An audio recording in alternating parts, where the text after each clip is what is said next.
যেই সরকারকে জনগণ ভোট দেয়নি সেই সরকারের পরিচালনার দায়িত্ব কে নেবে মাননীয় স্পিকার? মাননীয় স্পিকার, সারা বাংলাদেশের জনগণ যেখানে নির্বাচনকে বর্জন করেছে, মাননীয় স্পিকার গুগলে সার্চ দিয়েও সেদিন ভোটার পাওয়া যায়নি। তবে কিছু ডিজিটাল ভোটারের ছবি আমি দেখাবো।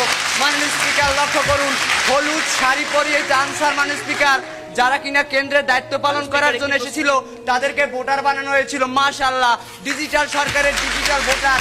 আমরা দেখেছিলাম মানুষ একজন সাংসদ যখন বলে, মানুষ যশোরের একজন সাংসদ আওয়ামী লীগের, তিনি বলেছেন মাঠ যেন খালি থাকে না, 100 ছাত্রলীগের কর্মী মাঠে থাকবেন, সিরিয়ালে ভোট দিয়ে যাবেন, আবার এসে সিরিয়ালে দাঁড়াবেন, আবার ভোট দেবেন। মাননীয় স্পিকার লক্ষ্য করুন, সরকার যেখানে মোয়া দিচ্ছে সেখানে তো আমার কিছু বলার নেই মাননীয় স্পিকার। মাননীয় স্পিকার লক্ষ্য করুন, আমরা দেখেছিলাম বাংলাদেশে 147টি আসনে নির্বাচন হয়েছে মাননীয় স্পিকার। একটি বেসরকারি তথ্য মতে সেখানে 65% ভোট পড়েছে এবং ঢাকা 7 আসনে আমরা দেখেছিলাম মাননীয় স্পিকার একটি কেন্দ্রে বিড়াল ঘুমাচ্ছে মাননীয় স্পিকার, ভোটার নেই মাননীয় স্পিকার। তাই তো একটি ইকোনমিস্ট পত্রিকায় দেখেছিলাম জিতবে আওয়ামী লীগ, হারবে বাংলাদেশ। হ্যাঁ মাননীয় স্পিকার, আমরা হেরেছি। এই বাংলাদেশের জাতি এত দুর্ভাগ্যবশত মাননীয় স্পিকার একটি ভোট তারা দিতে পারেনি। তাই তো অতি দুঃখ পারাক্রান্ত হৃদয়ে বলতে হয়, হায়রা আমরা কেবল হাট ক্লিয়ার চামড়া। মাননীয় স্পিকার, আমার দেশের প্রধানমন্ত্রী তিনিও ভোট দিতে পারেননি, খালি মাঠে গোল দিয়ে হয়েছেন ম্যান অফ দ্য সিরিজ। দর্শক, আপনারা যে ছেলের মুখ থেকে সাহসিকতার জ্বালাময়ী বক্তব্য শুনছেন সেই ছেলেটির নাম হচ্ছে মাসুদ শিকদার। এই মাসুদ শিকদারকে কিন্তু দেখেই বোঝা যাচ্ছে কতটা মেধা সম্পন্ন ছেলে সে, কারণ সবাই কিন্তু তার মতো করে বক্তব্য দিতে পারবে না, কারণ সবার সে সাহস নেই। চলুন তাহলে তার মুখ থেকে আরেকটু বক্তব্য শুনে আসি।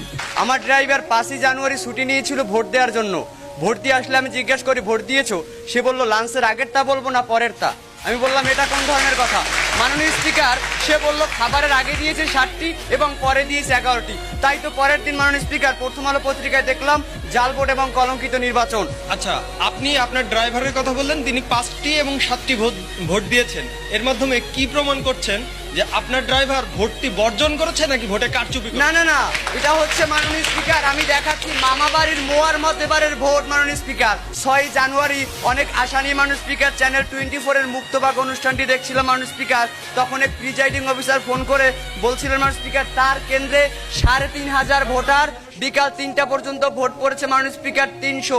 এবং মাননীয় স্পিকার 3:54 20 জন যুবক আসলেন এবং তার কাছ থেকে ব্যালট পেপার ছিনিয়ে নেওয়ার জন্য পায়তারা করলে তিনি পুলিশের সহায়তা চাইলেন। মাননীয় স্পিকার, পুলিশ বললেন দিয়ে দেন স্যার, কারণ পুলিশ চিন্তা করেছিল গণতন্ত্রের দরকার নাই, চাকরি বাঁচাই। মাননীয় স্পিকার লক্ষ্য করুন, সরকার আজকে তারা বলার চেষ্টা করছে। একটু অপেক্ষা করুন জি। আচ্ছা, কোনটিকে আপনারা আপনাদের আহ্বান বলবেন? আপনাদের ভারপ্রাপ্ত মহাসচিব কার্যালয়ে বসে যেটি বলেন ওটি, নাকি ঠিক পুরোপুরি আল কায়েদা স্টাইলে লন্ডনে বসে যে ভিডিও বার্তাটি প্রকাশ করা হয় সেটিকে? মাননীয় স্পিকার, সরকার দলের বারবারই কাজ হচ্ছে বিরোধী দলের উপর দোষ চাপানো এবং বিরোধী দল যা বলে সব ভুল বলে এটা প্রমাণ করা। 6 তারিখ সকালে আমি ঘুম থেকে উঠে তার ডেইলি স্টার পত্রিকাটি হাতে নিয়ে দেখি মাননীয় স্পিকার বাংলাদেশে সিলেট, দিনাজপুর, বগুড়া এবং সিলেট 200 মাননীয় স্পিকার বাংলাদেশের 61টি কেন্দ্রে একটি ভোটও দেয়নি, খালি হাতে ফিরিয়ে দিয়েছে মাননীয় স্পিকার। এটা কি বাংলাদেশের জনগণ বর্জন করছে চিত্র নয় মাননীয় স্পিকার? দেখলেন দর্শক, কি পরিমাণ সাহসিকতার জ্বালাময়ী বক্তব্য দিতে পারে এই ছেলে। এই ছেলেকে দেখে মনে হচ্ছে যেন আমরা সংসদ কাঁপানো সেই আন্দালিব রহমান পার্থকে দেখতে পাচ্ছি, যেই আন্দালিব রহমান পার্থের বক্তব্য কোটি কোটি মানুষের মন জয় করে নিয়েছে। আশা করি আজকের এই ছেলের বক্তব্যটিও আপনাদের মনে জায়গা করে নেবে, কারণ এই বক্তব্য শুনে এটিএন বাংলার স্টুডিও পুরো কেঁপে উঠেছিল। তাহলে চলুন দর্শক আরেকটু বক্তব্য শুনে আসি। মাননীয় স্পিকার লক্ষ্য করুন, আজকে তারা বারবার বলার চেষ্টা করেছে এই নির্বাচন ইনক্লুসিভ এবং পার্টিসিপেটরি নির্বাচন হয়েছে। যদি তাই হয়ে থাকে তাহলে কেন সরকার নিয়ন্ত্রিত গলফ খেলোয়াড়ের দলকে আজকে মাননীয় স্পিকার গৃহপালিত বিরোধী দল করা হলো? মাননীয় স্পিকার লক্ষ্য করুন, মাননীয় সদস্য একটু অপেক্ষা করুন জি। আজকে বাংলাদেশের জনগণের দায়িত্ব কি শুধুমাত্র ভোট প্রদান করা পর্যন্ত থেমে থাকবে, নাকি গণতন্ত্রের স্বার্থে পরবর্তী সরকার পরিচালনার ব্যাপারেও তাদের কোনো ভূমিকা থাকতে পারে? মাননীয় স্পিকার, আজকে যদি আমার সময় থাকতো বাংলাদেশের প্রত্যেকটা কেন্দ্রের চিত্র তুলে ধরে দেখাতাম মাননীয় স্পিকার, বাংলাদেশের প্রত্যেকটি কেন্দ্রে মাননীয় স্পিকার কিভাবে বাংলাদেশের জনগণের নির্বাচনকে বর্জন করেছিল। মাননীয় স্পিকার লক্ষ্য করুন, আমি সময়ের দিকে তাকিয়ে দুই একটি দেখি যাও মাননীয় স্পিকার।